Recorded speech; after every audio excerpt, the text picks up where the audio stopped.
কেদারনাথের ভক্ত সাধন সঙ্গে ত্রিপুরাতে খেলা হবে বন্ধুরা সঙ্গে।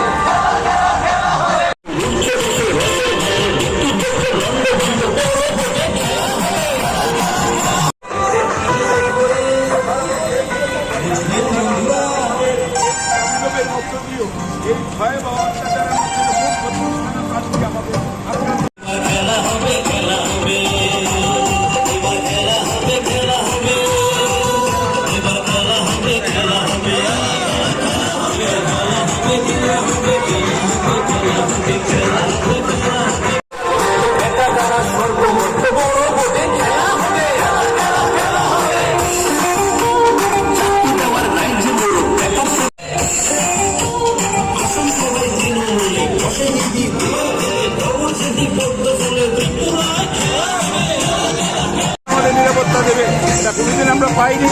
পুলিশের সামনেই সবগুলো আক্রমণ সংগঠিত হয়েছে। সুতরাং পুলিশের নিরাপত্তা নিয়ে আমাদের মাথা ব্যথা নেই। আমরা মনে করি ত্রিপুরার মানুষ তৃণমূল চাইছে এবং তৃণমূলই এখানে আগরতলা পৌর কর্পোরেশনের বোর্ড দখল করবে। আপনারা দেখেছেন এই প্রচারের প্রায় শেষ লগ্নে এসে দাঁড়িয়েছে। মানুষ তৃণমূলকে চাইছে, মানুষ স্বাগত জানাচ্ছে তৃণমূলকে। রাজপথে তৃণমূল আছে, তৃণমূলের উপর আক্রমণ। মোট 32খানা প্রার্থী, এর মধ্যে 11খানা মহিলা প্রার্থী আক্রান্ত হয়েছে। কালকেও আমাদের মহিলা প্রার্থীকে গুলি করেছে। পুলিশ সমস্ত কিছু জেনেও কোনো ভূমিকা নিচ্ছে না। একটা অরাজক অবস্থা, জঙ্গলের রাজত্ব চলছে ত্রিপুরায়।